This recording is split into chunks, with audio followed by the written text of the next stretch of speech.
Dougie, you're adorable. Dougie. Oh, hi, everybody. You guys, Geri's here. Oh, my God, I love him. Oh, my God, I love you. Oh, I'm so happy to see you.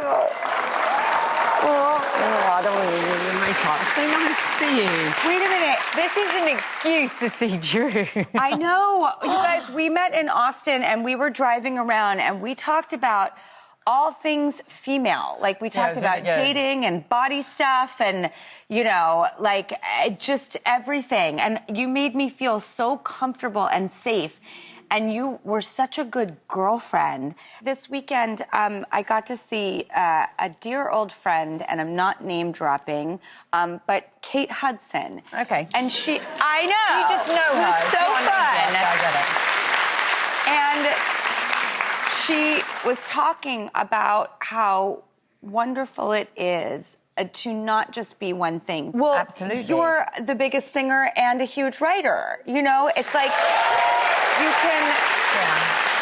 This was exactly her point. I have to say, what I love about America is that from when I was a little girl and my mum was out at work, I would be watching American television, and you always have that kind of ethos of optimism, like, yeah, you can go for it, you can do it. And it sort of taught me. I wouldn't say that's, you know, I love that you sort of, like, really champion your successes, which is brilliant. So, well done you. Can I just tell you something? That influence is real. Yes, tell us. So last night, okay, rewind a little bit. So when I first started writing Rosie Frost, I always think in pictures.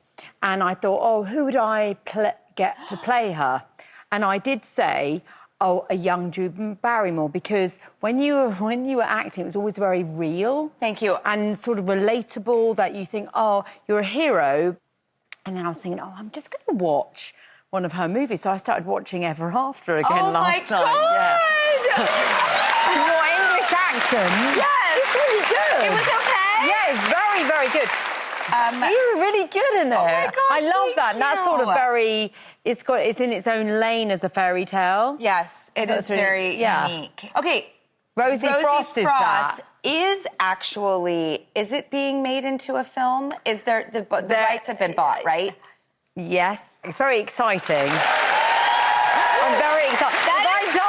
If I told you, it is a dream come true. That is such a big deal, by the way. I know. It's a huge deal to write books, then have someone interested in developing it to be a fully fledged, film or TV show or anything, because now we have both options, which is so interesting. Yeah. Okay, so if you're like literally having this, the right spot and people talking about who would be Rosie Frost, who would it be in your mind, even just for today? Okay, so when I was looking at her, because obviously she's in Ice on Fire, she's 14, and which is the age of power.